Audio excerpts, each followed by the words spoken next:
Okay, so I'm going to be doing my IV start video.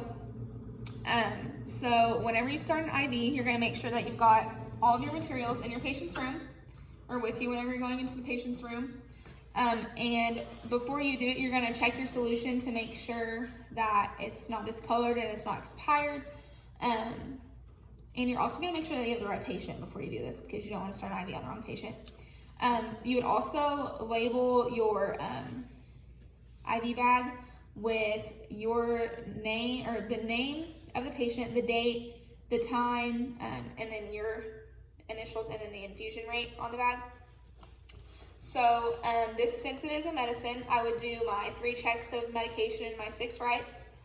And then I would also spike my bag, which I've already done, but I'll just show you. So I've got all of my bag here, all my tubing, got it going. So I would do that. And then I would obviously want to perform hand hygiene and put on gloves. So I'm going to put these gloves on real quick.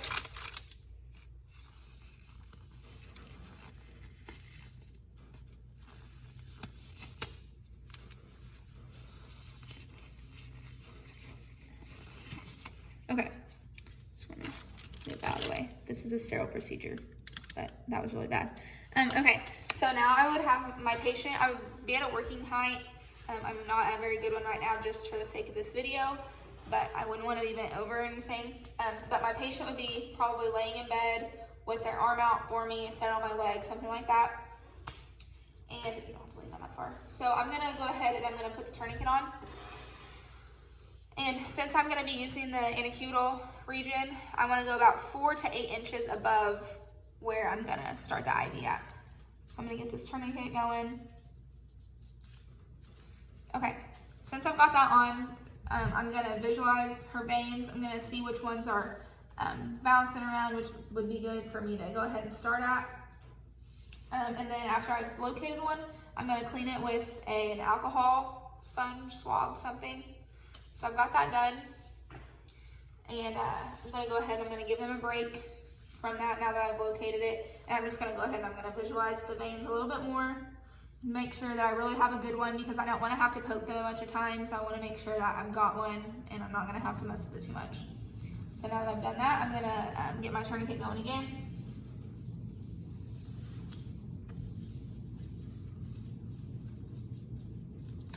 Okay.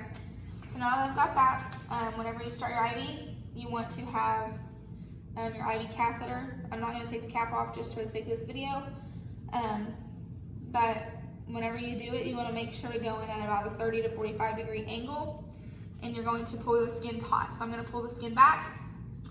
I would go in with my needle, and once I've got it in, I'm going to angle it down a little bit further just to make sure I've got it in there nice and deep, and it's not going to move around. It's not going to come dislodge.